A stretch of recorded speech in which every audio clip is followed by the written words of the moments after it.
hands. Assalamualaikum warahmatullahi wabarakatuh. Kami dari kelompok 4 ingin mempresentasikan tentang wawasan negara. Perkenalkan, nama saya Anissa Arifah Rahmi dan rekan saya. Saya Anissa. Saya Ayu Sitianingrum. Saya Aisyah Mayada. Saya Nadia Kiranatari. Saya Epsa Aprilia. Saya Vista Rahmanisa.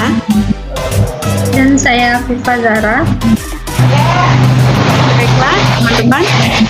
Berikut merupakan materi dari kelompok 4. Membangun argumen tentang dinamika dan tantangan wawasan Nusantara. Dengan adanya konsepsi wawasan Nusantara, wilayah Indonesia menjadi sangat luas dengan beragam isi flora, fauna, serta penduduk yang mendiami wilayah itu.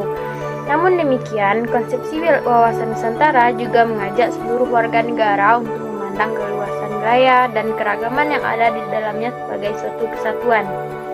Kehidupan politik, ekonomi, sosial budaya, pertahanan, dan keamanan dalam kehidupan bernegara merupakan suatu kesatuan. Luas wilayah Indonesia tentu memberikan tantangan bagi bangsa Indonesia untuk mengelolanya. Hal ini dikarenakan luas wilayah memunculkan potensi ancaman dan sebaliknya memiliki potensi keunggulan dan kemanfaatan. Wawasan Nusantara telah menjadi landasan nasional bagi bangsa Indonesia guna memperkokoh kesatuan wilayah dan kesatuan bangsa. Materi tantangan dalam wawasan Nusantara. 1. Pemberdayaan masyarakat. Pemberdayaan masyarakat dalam arti memberikan peranan dalam bentuk aktivitas dan partisipasi masyarakat untuk mencapai tujuan nasional hanya dapat dilaksanakan oleh negara-negara maju dengan bottom-up planning, sedangkan untuk negara berkembang dengan top-down planning karena adanya keterbatasan kualitas sumber daya manusia sehingga diperlukan landasan operasional berupa GBHN. 2. Dunia tanpa batas. Perkembangan global saat ini sangat maju dan pesat, didukung dengan teknologi perkembangan iptek yang sangat modern, khususnya di bidang teknologi, informasi, komunikasi, dan transportasi. Seakan dunia sudah menyatu menjadi kampung sedunia. Dunia menjadi transparan tanpa mengenal batas negara, sehingga dunia menjadi tanpa batas. 3. Era baru kapitalisme. Di era baru kapitalisme, bahwa sistem ekonomi untuk mendapatkan keuntungan dengan melakukan aktivitas-aktivitas secara luas dan mencakup semua aspek kehidupan masyarakat, sehingga di dalam sistem ekonomi diperlukan strategi baru, yaitu adanya keseimbangan. 4. Kesadaran warga negara. Baiklah, saya akan menjelaskan tentang 1. Perwujudan Kepulauan Nusantara sebagai satu kesatuan politik memiliki makna 1. Kedaulatan wilayah nasional dengan segala isi dan kekayaannya merupakan satu kesatuan matra seluruh bangsa serta menjadi modal. Yang kedua, bangsa Indonesia yang terdiri dari berbagai suku, berbagai bahasa daerah, memeluk agama dan kepercayaan merupakan satu kesatuan bangsa yang bulat dalam arti seluas-luasnya. Yang ketiga, secara psikologis bangsa Indonesia harus merasa senasib sepenanggungan, sebangsa dan setanah air, mempunyai tekad dalam mencapai cita-cita bangsa. Yang keempat, Pancasila adalah satu-satunya falsafah serta ideologi negara yang melandasi, membimbing, dan mengarahkan bangsa menuju tujuannya. Yang kelima, kehidupan politik di seluruh wilayah Nusantara merupakan satu kesatuan politik yang diselenggarakan berdasarkan Pancasila dan Undang-Undang Dasar 1945. Yang keenam, seluruh kepulauan Nusantara merupakan satu kesatuan sistem hukum dalam arti bahwa hanya ada satu hukum yang mengabdi kepada kepentingan nasional.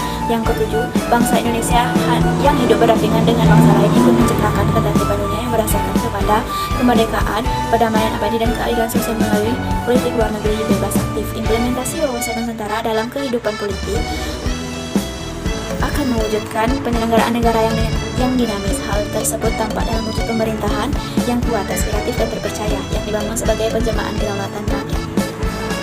Selanjutnya, perwujudan Kepulauan Nusantara sebagai satu kesatuan ekonomi memiliki makna yang pertama bahwa kekayaan wilayah Nusantara baik potensial maupun efektif adalah modal dan milik bersama bangsa, dan bahwa keperluan hidup sehari-hari harus tersedia merata di seluruh wilayah tanah air. Yang kedua, tingkat perkembangan ekonomi harus serasi dan seimbang di seluruh daerah. tanpa meninggalkan ciri khas yang dimiliki oleh daerah dalam pengembangan kehidupan ekonominya.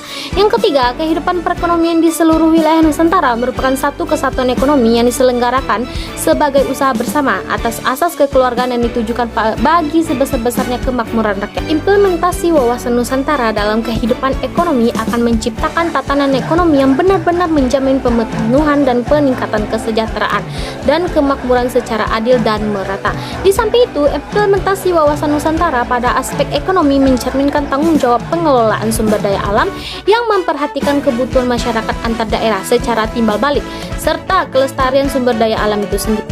Tentang perwujudan Kepulauan Nusantara sebagai satu kesatuan sosial budaya yang memiliki dua makna. Yang pertama yaitu bahwa masyarakat Indonesia adalah satu. Kehidupan bangsa harus serasi dengan tingkat kemajuan masyarakat yang sama, rata, dan seimbang, serta adanya keselarasan kehidupan yang sesuai dengan tingkat kemajuan bangsa Indonesia. Makna yang kedua yaitu bahwa budaya Indonesia pada hakikatnya adalah satu, dengan tidak menolak nilai-nilai budaya lain yang tidak bertentangan dengan nilai budaya kita. Yang selanjutnya yaitu implementasi wawasan Nusantara dalam kehidupan sosial budaya akan menciptakan sikap yang pentingnya dan lanjutnya yang mengakui segala bentuk perbedaan yang ada. Implementasi ini juga akan menciptakan kehidupan masyarakat dan bangsa yang rukun tanpa membedakan ras, suku, bahasa, asal daerah, dan serta membeda-bedakan golongan. Pembahasan selanjutnya adalah perwujudan Kepulauan Nusantara sebagai satu kesatuan pertahanan dan keamanan.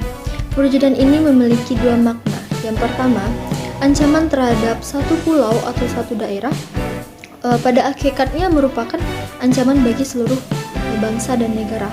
Yang kedua, tiap-tiap warga negara mempunyai hak dan kewajiban yang sama terhadap pembelaan negara. Sebagaimana yang tercantum dalam Undang-Undang Dasar 1945 Pasal 27 Ayat 3 yang menyatakan bahwa setiap warga negara berhak dan wajib ikut serta dalam upaya pembelaan negara.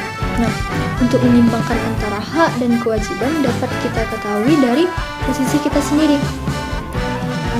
Dari uraian yang saya jelaskan tadi, dapat kita ketahui bahwa wawasan Nusantara mempunyai fungsi sebagai wawasan pembangunan.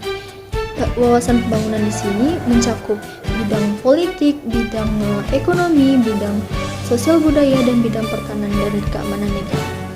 Kewarganegaraan. Peranan seorang mahasiswa adalah menanamkan nilai-nilai Pancasila dalam kehidupan sehari-hari. Berikut adalah beberapa contoh praktik kewarganegaraan. Yang pertama, sifat toleran. Sifat toleran sangat dibutuhkan di Indonesia karena Indonesia terdiri dari berbagai macam suku, ras, dan agama. Oleh karena itu, kita wajib menghargai orang yang berbeda suku, yang berbeda agama, yang berbeda ras dengan kita. Yang kedua adalah sifat rela berkorban. Ketika ada keluarga, ada saudara, bahkan ada tetangga kita yang sedang mengalami musibah, hendaklah kita itu membantu untuk meringankan beban mereka. Selain itu, kita juga dituntut untuk menjadi warga negara yang melaksanakan kewajibannya. Yang ketiga, yaitu sifat rasa persatuan dan kesatuan. Rasa persatuan dan kesatuan merupakan ciri pokok sebuah negara itu utuh, aman, bahkan tentram. Bentuk perilakunya seperti kerja bakti, gotong royong, hidup rukun dengan tetangga, dan mengembangkan rasa tenggang rasa. Saya akan melanjutkan penjelasan mengenai praktek kewarganegaraan. Yang keempat adalah ikut serta dalam memperingati Hari Kemerdekaan Republik Indonesia ataupun hari-hari nasional lainnya dengan penuh hikmat, sungguh-sungguh, teratur, dan juga tentram. Hal ini bertujuan untuk meningkatkan rasa cinta tanah air kita atau sering disebut dengan sikap nasionalisme dan patriotisme. Semangat mengutamakan kepentingan bangsa dan negara ini wajib untuk ditingkatkan karena merupakan perwujudan penting dari praktek kewarganegaraan. Nah, yang kelima adalah meningkatkan semangat kegotong royongan. Hal ini bisa dilakukan dengan kerja bakti untuk membersihkan sekolah ataupun tempat-tempat lainnya yang bertujuan agar sekolah dan juga tempat-tempat umum menjadi bersih, aman, dan juga sehat. Nah, yang terakhir adalah membuat koperasi sekolah ataupun kampus ataupun di instansi lainnya yang pada intinya bergerak di bidang koperasi. Nah, hal ini bertujuan agar kita bisa meningkatkan kemampuan kita dalam kerjasama tim dan juga dalam mengelola keuangan. Nah teman-teman, itulah pemaparan dari materi kelompok 4 tadi. Kami berharap kalian semua dapat memahaminya dengan baik dan benar. Sekian dan terima kasih. Assalamualaikum warahmatullahi wabarakatuh. Dance.